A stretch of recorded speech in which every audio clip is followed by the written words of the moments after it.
ஒரு யூத குடும்பத்துல பிறந்து தத்துவ ஞானியாக உயர்ந்து இறுதியில் தன்னுடைய வாழ்க்கையை முழுவதுமாக இயேசு கிறிஸ்துவுக்காக அர்ப்பணித்த ஒரு பெண், saint Teresa Benedicta of the cross.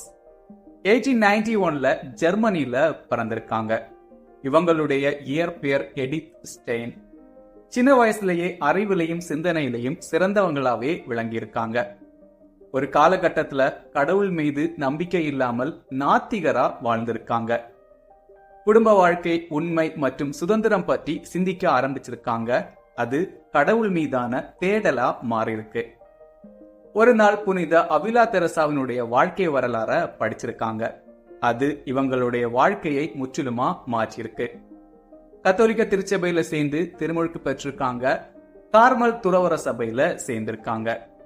தன்னுடைய பெயரை தெரசா பெனடிக்டா ஆஃப் தி கிராஸ்னு மாற்றியிருக்காங்க. அந்த காலம் நாசி ஆட்சியில யூதர்கள் கடுமையாவே துன்புறுத்தப்பட்ட காலம். தெரசா பெனடிக்டா மற்றும் இவங்களுடைய சகோதரியான ரோசாவும் கத்தோலிக்க யூதர்களானதால கைது செய்யப்பட்டு சிறையில் அடைக்கப்பட்டிருக்காங்க. தெரசா பெனடிக்டா தன்னுடைய இறுதி நாட்களை கடவுள் மீதான நம்பிக்கையோடு எதிர்கொண்டிருக்காங்க. இறுதியா 1942ல கொலை செய்யப்பட்டிருக்காங்க. 1987ல அருளாளராகவும் 1998ல திருத்தந்தை 2ஆம் ஜான் பால் அவர்கள் புனிதராகவும் அறிவித்திருக்காரு.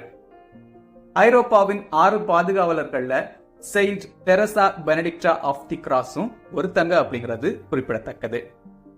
August 9 saint Teresa Benedicta of the Cross feast day.